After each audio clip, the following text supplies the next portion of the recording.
দিচ্ছে না। প্রিয় ভাই বোনেরা, আমরা খেয়াল করে দেখেছি যে এই যে অন্তর্বর্তীকালীন সরকার যখন ক্ষমতায় ছিল, এই 12 তারিখের নির্বাচনের আগে অন্তর্বর্তীকালীন সরকার ছিল, সেই সময় আমরা দেখেছি দেশে কয়েকটি দুঃখজনক এরকম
অন্যায় ঘটেছে। সেই অন্যায় যখন ঘটেছে, আমি নিজে সেই সকল বাচ্চার মায়েদের সাথে কথা বলেছিলাম। আমাদের দলের আইনজীবী, আমাদের দলের চিকিৎসকরা গিয়ে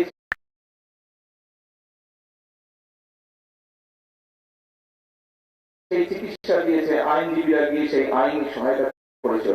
কিন্তু তখন হলে সরকারের কতগুলো নিয়ম কারণ আছে। এখন আমরা খেয়াল করছি প্রিয় ভাই বোনেরা, গত কয়েকদিন ধরে কিছু সংখ্যক মানুষ, আপনারাও খেয়াল করেছেন, পত্র পত্রিকায় দেখেছেন, আপনারা রেডিও টিভিতে দেখেছেন, আপনারা কিছু সংখ্যক মানুষ একটা পরিস্থিতি তৈরি করার চেষ্টা করছে। রাস্তাঘাট বন্ধ করে দিচ্ছে, যানবাহন চলাচল বন্ধ করে দিচ্ছে, এখানে আগুন ধরাচ্ছে, ওখানে উত্তেজনা সৃষ্টি করছে। এই কাজগুলো যারা তারা করে, তাহলে আপনারা কি মনে করেন, প্রথমে কি আইনের শাসনকে তারা বাধাগ্রস্ত করছে না?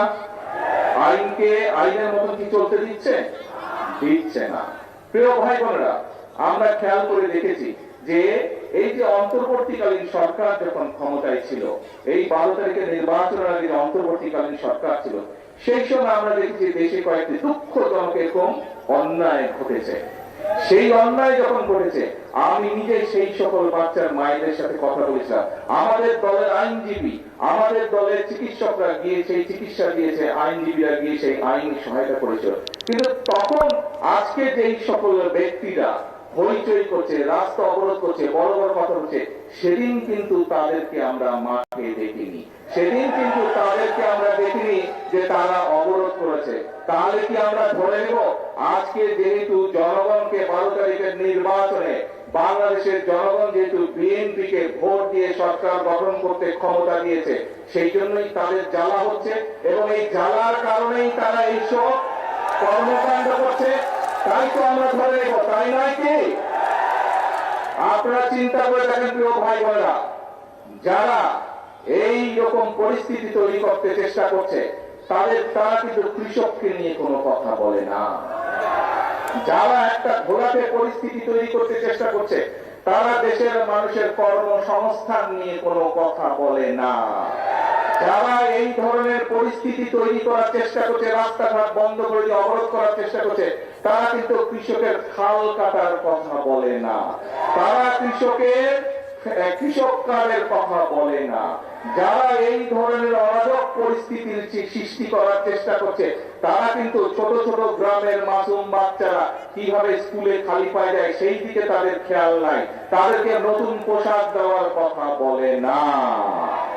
প্রিয় ভাই বোনেরা, আজকে যারা দেশের এইরকম পরিস্থিতি তৈরি করতে চায় তাদের ব্যাপারে আপনাদেরকে সতর্ক থাকতে হবে, কারণ তারা অরাজক পরিস্থিতি সৃষ্টি করতে চাইছে। তারা যদি অরাজক পরিস্থিতি সৃষ্টি হয়, এই খাল কাটা বন্ধ হয়ে যাবে সারা বাংলাদেশে। ক্ষতিগ্রস্ত কে হবে? তারা যদি অরাজক পরিস্থিতি সৃষ্টি করে তাহলে ফ্যামিলি কার্ডের যে বিতরণ, সেই বিতরণ বন্ধ হয়ে যাবে। ক্ষতিগ্রস্ত কে হবে?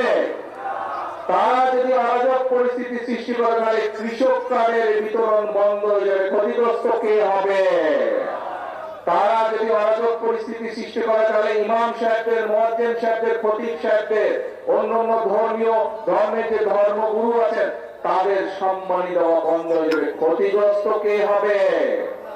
প্রিয় ভাই বোনেরা, তারা যদি অরাজক পরিস্থিতি সৃষ্টি করে রাস্তাঘাট বন্ধ করে তাহলে গ্রামের বাচ্চাদেরকে যে আমরা নতুন স্কুল ড্রেস দিতে চাইছি, গ্রামের বাচ্চাদেরকে যে স্কুল ব্যাগ দিতে চাইছি, সেই প্রক্রিয়া বন্ধ হয়ে যাবে। ক্ষতিগ্রস্ত কে হবে? গ্রামের বাচ্চারা হবে। প্রত্যেকটি ক্ষেত্রে তাদের সেই অরাজক পরিস্থিতির কারণে ক্ষতিগ্রস্ত হবে গ্রামে বসবাসকারী খেটে খাওয়া মানুষ। প্রিয় ভাই বোনেরা, সেই জন্যই আজকে আমাদেরকে সতর্ক হতে হবে।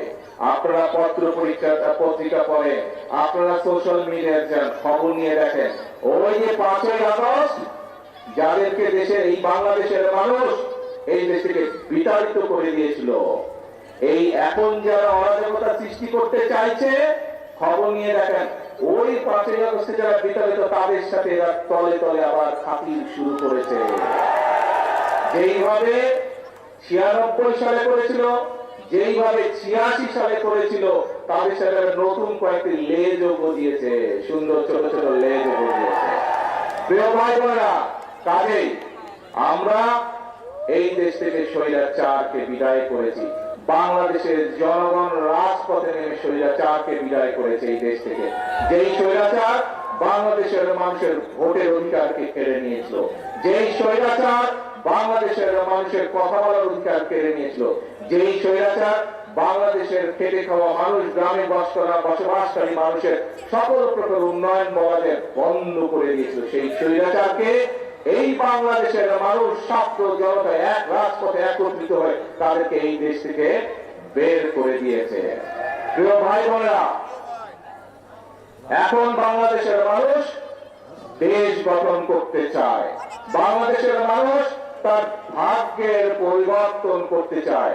ভাগ্যের পরিবর্তন যদি করতে হয়, আমাদের 20 কোটি মানুষের 40 কোটি হাতকে সক্রিয় করে তুলতে হবে। আমাদের 20 কোটি মানুষের 40 কোটি হাতকে কাজে ব্যবহার করতে হবে। আমাদের 20 কোটি মানুষের 40 কোটি হাতে কোদাল নিতে হবে, শ্রমিকের হাত তৈরি করতে হবে, দক্ষ শ্রমিকের হাত তৈরি করতে হবে। আমাদের 20 কোটি মানুষের 40 কোটি হাত দিয়ে নতুন ব্রিজ, কালভার্ট, স্কুল, কলেজ, হাসপাতাল তৈরি করতে হবে। তাহলেই আমরা এই দেশের মানুষের ভাগ্য পরিবর্তন করতে পারবো। প্রিয় ভাই বোনেরা, আমি আজকে এই বক্তব্যে সংক্ষেপে বিএনপির পরিকল্পনা, দেশ নিয়ে, দেশের মানুষকে নিয়ে বিএনপির যে পরিকল্পনা, সেই পরিকল্পনার কথা আপনাদের সামনে তুলে ধরলাম। একই সাথে আপনাদের সামনে আমি তুলে ধরেছি কিভাবে কিছু লোক ষড়যন্ত্র করছে এই পরিকল্পনাগুলোকে ভেস্তে দেওয়ার জন্য। যে পরিকল্পনার কথা আমি আপনাদের সামনে তুলে ধরেছি, সেই পরিকল্পনাগুলো আপনারাই বলেছেন যদি এগুলো সফল হয় কারা উপকৃত হবে? কারা?